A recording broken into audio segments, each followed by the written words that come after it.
নমস্কার, আমি বিপদার মুখার্জি ওয়েস্টবেঙ্গল আসানসোল থেকে বলছি। আজকে বাস্তু সম্পর্কে কিছু জন আলোচনা করছি। যে সমস্ত ক্লায়েন্ট জমি কিনছেন, বাড়ি বানিয়ে দিচ্ছেন, বাস্তু কিছু জিনিস না দেখিয়েই বাড়ি বানাচ্ছেন, পরে বাস্তুর প্রবলেম হয়ে যাচ্ছে, থাকতে পারছেন না, বিক্রি করে দিচ্ছেন। সেই জন্য প্রথমেই বলি, বাস্তুর যখনই বাড়ি বানাবেন তখনই অবশ্যই কোনো বাস্তুবিদকে দেখিয়ে একবার দেখানোটা অবশ্যই দরকার। কেননা বাড়িতে যদি প্রবলেম হয়ে যায় আপনার, ঈশান কোণ যদি ফল থাকে, অগ্নিকোণ ফল থাকে, নৈরিত কোণ ফল থাকে, তাহলে বাড়িতে থাকা মুশকিল।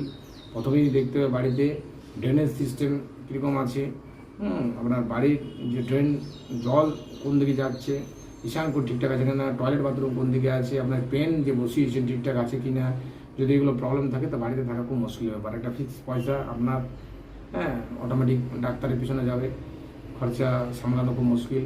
আপনি যেটা পয়সা কামাবেন কিন্তু পয়সা রইবে না।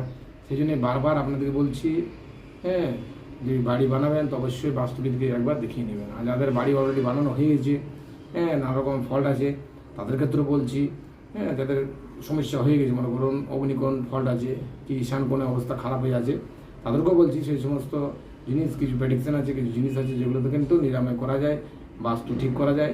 আবার আপনাদের বাস্তু ঠিকঠাক হয়ে গেলে ঠিকঠাকভাবে বসবাস করা যায়। তো অবশ্যই আবার বাস্তুবিদকে দেখানো দরকার। নমস্কার, ধন্যবাদ। আমার চ্যানেলটাকে আবার সাবস্ক্রাইব করবেন। নেক্সট পরের ভিডিওতে আমি আপনাদের কাছে নিয়ে আসতে পারবো। ধন্যবাদ।